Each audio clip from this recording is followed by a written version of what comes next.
நமஸ்காரம். நான் உமா விஜய் பேசுகிறேன். தென்னிந்திய திருத்தலங்கள் யூடியூப் சேனலுக்காக வேண்டி இன்றைக்கி 689வது பகுதியாக போய் தரிசனம் பார்த்து கிட்டத்தட்ட 20 வருஷம் ஆக போகிறது. அந்த ஸ்தலத்தினுடைய வரலாறு கிடைக்கிறதுக்கு எனக்கு கடந்த 2-3 நாளில் தான் எனக்கு வரலாறு கிடைச்சது. அந்த கோவிலை போடணுன்ட்டு போட்டிருக்கேன். இன்றைக்கி இந்த ஊர் எங்கே இருக்குதுன்னு கேட்டேன்னாக்க, இந்த ஊரோட ஆரம்பகால பேர் திருமணமங்கலம்.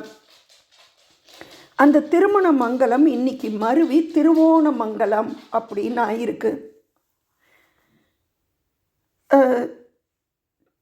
தஞ்சாவூர் வலங்கைமான்லேருந்து போகும்போது மன்னார்குடி ரோடு போகிற வழியில் இந்த திருவோணமங்கலத்துக்கு சமீபத்தில் போனபோது அங்கே ஒரு பெரிய ஆஞ்சநேயர் கோவில், நங்கநல்லூரில் ஆஞ்சநேயரையும், நம்மளோட பாண்டிச்சேரி பக்கத்தில் ஆஞ்சநேயரையும் பஞ்சவடியில் கட்டின ரமணி அண்ணா அவரோட முயற்சியால் கட்டப்பட்ட கோவில்னு சொல்லி ஒரு பெரிய ஆஞ்சநேயரோட இதை பார்க்கும்போது அந்த ஊரோட பேர் திருவோணமங்கலம்ன போது இந்த பழைய கோவில் 2007-2008 போது போய் பார்த்த இந்த ஸ்தலத்தை பற்றின நினப்பு வந்தது. அதுக்கப்புறமா இந்த கோவிலை பற்றின விவரங்களை தெரியணும்னு சொல்லி தேடின்னு இருந்தேன். அப்போ நான் போயிருந்தபோது 2008 திரு ஹரி அப்படிங்கிறவர் தான் பூஜை பண்ணிகிட்டு இருந்தார், ஹரிமாமான்ட்டு. அவரோட புள்ள தான் இப்போது வெங்கட்ரமணி அப்படிங்கிறவர், அவர் தான் பூஜை பண்ணின்னு இருக்கார். அவரோட நம்பர் கிடச்சி அவரோட பேசுகிற சந்தர்ப்பம் கிடச்சி கோவிலோட வரலாறையும் திருப்பி எடுத்து இன்றைக்கி ஈசன் அருளால் அவன் தாள் வணங்கி இன்றைக்கி இந்த பதிவை நான் போடுறேன். இந்த திருமணமங்கலம்ங்கிறது எங்கே இருக்குதுன்னு கேட்டேன்னாக்க, எல்லாரும் பரிகாரத்துக்கோசரம் நவகிரகங்களில் ஒருத்தரான குரு பரிகார ஸ்தலமாக எல்லாரும் போகக்கூடிய ஆலங்குடி கோவில்லேருந்து 1 கிலோமீட்டர் தூரத்தில் தான் இருக்குது.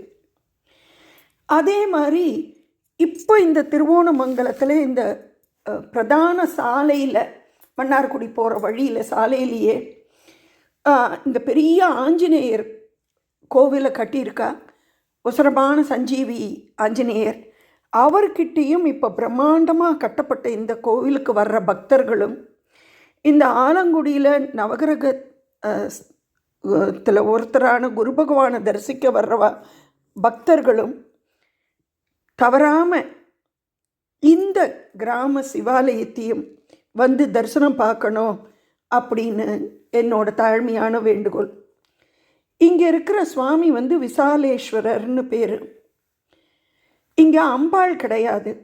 இந்த அம்பாள் கிடையாதுன்னதும் இங்கே இருக்கிற இந்த சுவாமியை அம்பாளே தன் கையால் மண்ணால் பிடிச்சி வச்சிருக்காங்கிற தகவலும் தெரிஞ்சபோது மனசு காஞ்சிபுரத்தை தான் நினச்சிண்டது. காஞ்சிபுரத்தை சுற்றி வர இருக்கக்கூடிய சிவன் கோவில்களில் எங்கேயுமே அம்பாள் கிடையாது. காமாட்சி அம்மன் தான் பிரதானமாக இருக்கிறபடியாக பாக்கி எல்லா கோவில்லையும் ஈசன் மட்டும்தான் இருப்பார். அதே மாதிரி அம்பாள் அங்கேயும் அந்த வேகவதி நதியிலேருந்து வரும்போது சுவாமியை ஏகாம்பரேஸ்வரரை மண்ணால் பிடிச்சி வச்சுட்டு அதை போய் அணைச்சிக்கிறார். அந்த இதுதான் இந்த ஸ்தலத்துலேயும் இருக்குது. இந்த ஸ்தலத்தில் அம்பாள் ஏன் பிடிச்சி வச்சா, அதுக்கு என்ன காரணம் அப்படின்னு சொல்லி பார்த்தேன்னா, ஒரு தடவை கைலாய மலையில் இருக்கும்போது அம்பாள் தன்னோட தோழிகளோட பந்து வச்சு விளையாடின்னு இருக்காளாம். நமக்கு கொட்டையூர் வரலாறும் ஞாபகம் வருது. இந்த கொட்டையூர்லேயும் அம்பாள் தன்னோட வலது காலை முன்னாடி வச்சுண்டு பந்தாடு நாயகியாக பந்தை தூக்கி போட்டு அடிக்கிற மாதிரி இப்படி காலை முன்னாடி வச்சுட்டு இருப்பாள். அதே மாதிரியே இங்கேயும் அம்பாள் பந்தை போட்டு விளையாடுறாளாம். அப்போ தோழிகள் போட்ட பந்தை தடுக்கிறதுக்கோசரம் அம்பாள் கையை மேலே தூக்குறாளாம். அப்போ அந்த பக்கமாக சஞ்சரிச்சின்னு இருக்கிற சூரிய பகவான் அம்பாள் தன்னை நிப்பாட்ட சொல்கிறான்னு நினச்சின்ட்டு அப்படியே நின்றுடுறாராம். நின்று ஒன்று சூரியன் அப்படியே மறைஞ்சிருத்தான்.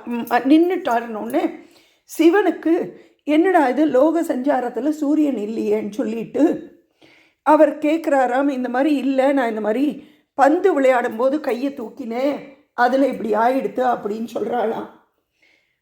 ஆனாலும் செஞ்சது தப்பு தப்பு தான் சொல்லிட்டு பூலோகத்தில் நீ போய் இந்த ஊரில் ஒரு ஒரு தம்பதியருக்கு நீ வந்து மகாமதி சுசீலைங்கிற ஒரு தம்பதி, அவளுக்கு நீ குழந்தையாக கிடப்ப, அங்கே இரு, அதுக்கப்புறமா நம்ம ஒன்று சேரலான்னு சொல்லிட்டு சிவன் அனுப்பிச்சிடுறாராம். இந்த ஊரில் வந்துட்டு மகாமதி சுசீலைன்னு ஒரு தம்பதி இருந்திருக்கா. அவளுக்கு குழந்தையே கிடையாது.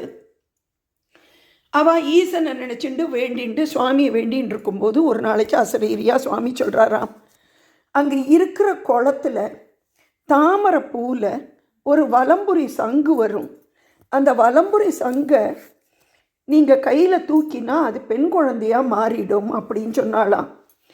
அந்த மாதிரி தான் அம்பாள் இந்த ஸ்தலத்தில் அந்த மகாமதி சுசீலைங்கிறவா தம்பதியருக்கு தடாகத்தில் தாமரை பூவில் வலம்புரி சங்கில் அவள் தொட்ட உடனே பெண் குழந்தையாக மாறியிருக்கா. அவள் வந்து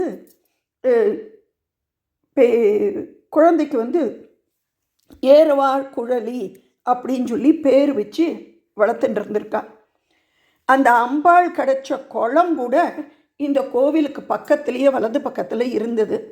அந்த கோவிலோட பேர் வந்து அம்மன் குளம், அதாவது அம்பாள் கிடைச்சபடியாக அம்பாள் கிடைச்ச குளம் அம்மன் குளம்னு சொல்லிட்டு சொல்கிறா. இப்போது இந்த இடத்துல அந்த பிறந்த குழந்தைக்கு இந்த ஏலவார் குழலி தான் இன்னைக்கு நமக்கு ஆலங்குடியில் அம்பாளாக நமக்கு அருள்பாலிச்சின்னு இருக்கா. இந்த அம்பாளோட இந்த குழந்தையோட தலை முடி கேசம் வந்து ஏலக்காய் வாசனையோடு இருந்ததாம். அதனால் ஏறுவாள் குழலி அப்படின்னு பேர் அப்படின்னு சொல்லி திரு வெங்கட்ரமணி அவர் சொல்லி கேள்விப்பட்டுட்டேன். ஈசன் வந்து ஏலாலக்கேன்னு அப்படின்னு சொல்லிட்டு அம்பாளை பார்த்து கூப்பிட்டுருக்கார். இந்த இடத்துல பிறந்து வளர்ந்த இந்த அம்பாள் வந்து மண்ணால் பிடிச்ச சிவலிங்கத்தை வச்சு அந்த சிவலிங்கத்தை பூஜை பண்ணிட்டு இருந்திருக்கா. அதனால் இங்கே இருக்கிற சுவாமி வந்து மண்ணால் ஆன ஈஸ்வரர். இவரை வந்து பார்த்தேன்னா நம்ம திருவிடைமருதூரில் இருக்கிற மகாலிங்க சுவாமி மாதிரி அத்தனை பெருசாக இருப்பார். இந்த ஆலங்குடியில் திருக்கல்யாண உற்சவம் நடக்கும். எப்போ நடக்கும்னாக்க சித்திரை மாதத்தில் நடக்கும், திருவிழா நடக்கும். அந்த சித்திரையோட 7ஆம் திருவிழா போது அங்கேருந்து பஞ்சமூர்த்தி புறப்பட்டு வந்து இந்த கோவிலில் இந்த அம்பாள் பிடிச்சி வச்ச இந்த ஈசனுக்கு முன்னாடி தான் திருக்கல்யாணமே நடக்கிறது அப்படின்னு தெரிஞ்சுட்டேன். நான் 2007 2008 போயிருந்தபோது அப்போ தான் திருக்கல்யாண உற்சவம் நடந்து முடிஞ்சதுன்னு சொல்லிட்டு ஹரிமாமா சொன்னார். ரொம்ப பெருசாக நடந்துட்டு இருந்திருக்கு. இங்கே வந்து சுவாமியை அம்பாள் பிடிச்சி வச்சுட்டு அங்கே ஏறுவா கோழியாக இருக்கிறபடியாக இங்கே சுவாமி மட்டும்தான் இருக்கார்.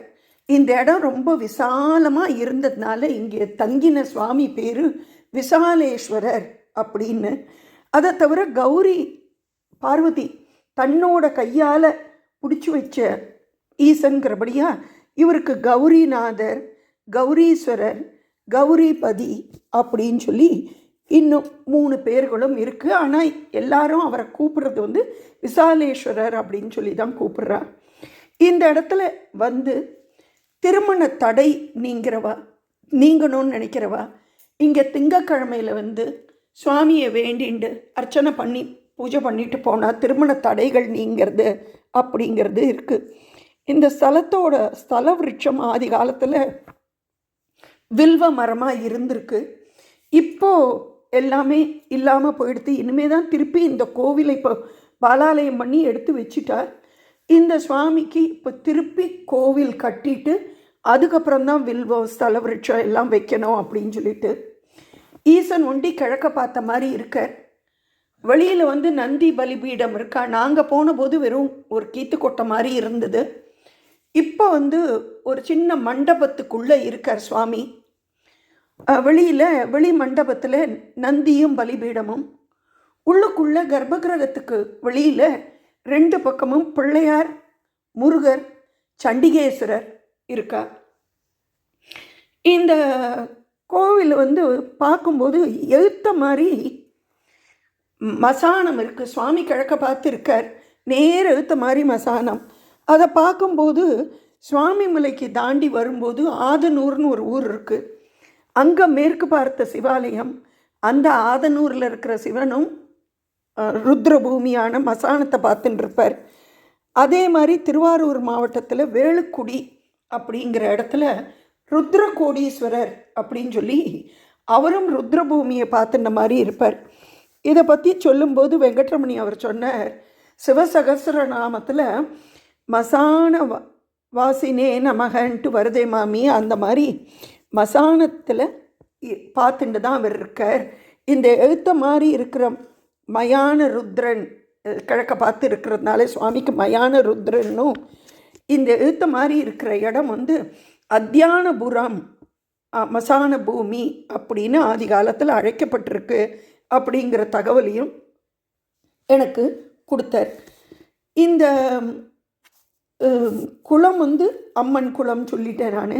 இங்கே இப்போதைக்கு ஒரு கால பூஜை திட்டத்தில் தான் இந்த கோவில் நடந்துட்டுருக்கு. இது ஆலங்குடிக்கெல்லாம் முன்னாடி முற்பட்ட காலத்தில் இருந்த கோவில் இது.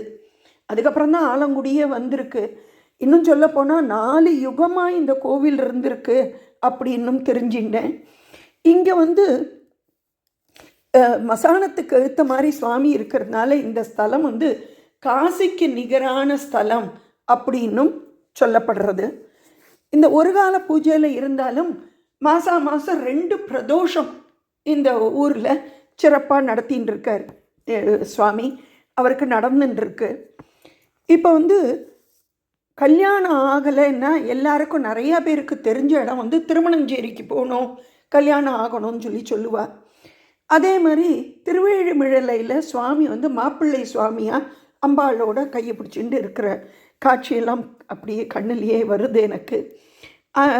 அந்த மாதிரி மதுரையிலையும் கல்யாணமாகிருக்கு.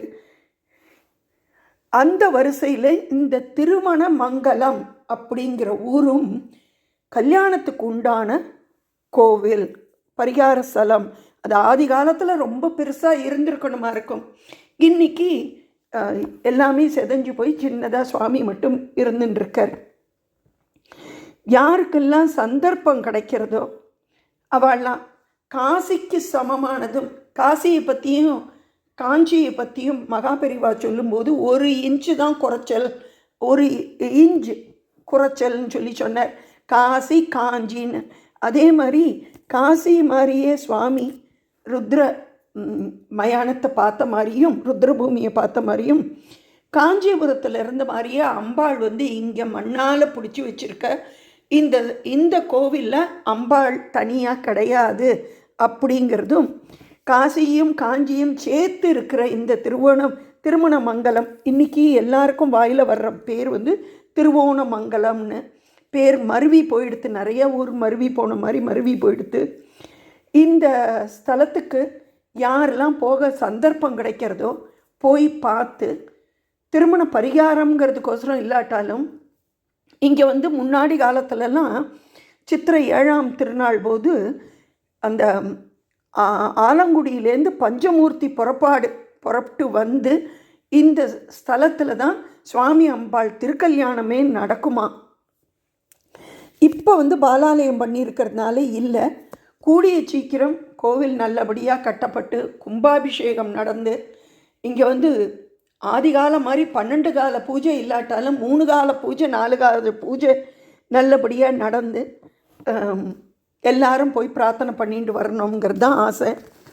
இப்போ திருக்கல்யாணம் உற்சவத்துக்கு என்ன பண்ணுறாளான்னாக்க, சித்திரை மாதம் 7ஆம் திருநாளைக்கு அங்கே ஆலங்குடியிலேருந்து சீர்வரிசை எல்லாத்தையும் எடுத்துட்டு வந்துட்டு பஞ்சமூர்த்தி இது இல்லாமல் புறப்பாடு இல்லாமல் சீர்வரிசைகளோடு கொண்டு வந்துட்டு இங்கே கல்யாணம் இது பண்ணிட்டு போகிறா அப்படிங்கிறதும் தெரிஞ்சின்ற ஒரு விஷயமா இருக்குது. சந்தர்ப்பம் கிடைக்கிறவா கண்டிப்பாக இப்படிப்பட்ட சிவாலயங்களுக்கு கிராமத்தில் இருக்கக்கூடிய சிவாலயங்களுக்கு போய் பார்த்து ஈசனோட அருளை பெறணும்னு சொல்லி இந்த வீடியோ முடிக்கிறேன். இந்த வீடியோ பிடிச்சிருந்ததுன்னா லைக் பண்ணுங்க, கமெண்ட் பண்ணுங்க, ஷேர் பண்ணுங்க. நமஸ்காரம்.